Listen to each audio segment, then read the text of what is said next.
Alors, je voudrais prendre 2 minutes pour ça. Nous avons un contrat de réservation dont j'ai énoncé les 7 mentions impératives. Tout le monde les a bien notées. Le contrat préliminaire de vente doit reprendre les 7 mêmes mentions, plus une 8e. Et là, je vous demande d'aller en haut de la page 2 du texte de loi. Du texte de loi à la page 2, le 8e point. En fait, j'avais énoncé les 7 premiers points. Pour le contrat préliminaire de vente, vous reprenez les 7 points. C'est recopié dans le polycopier.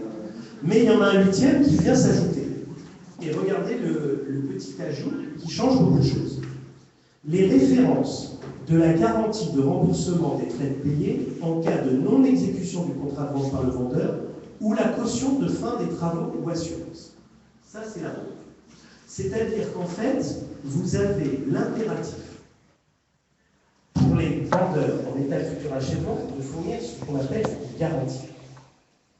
C'est-à-dire qu'un contrat préliminaire qui serait établi sans garantie n'a aucune validité juridique. C'est une infraction. Autant le contrat de réservation ne doit pas impérativement mentionner le recours à une garantie, parce que la garantie n'a pas encore été obtenue, autant, lorsque vous établissez un contrat préliminaire de vente, vous devez avoir une garantie.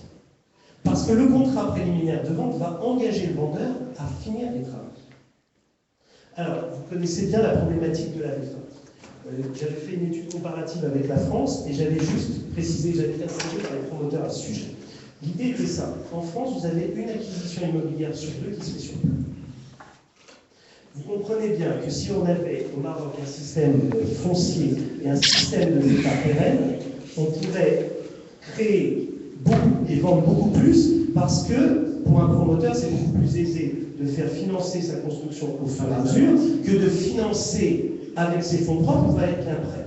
Donc si on avait au Maroc un système foncier pérenne et un système de VFA pérenne, ça la doperait la vente. Mais voilà. Ce qui a fait que le système marche en France, c'est qu'il y a une garantie.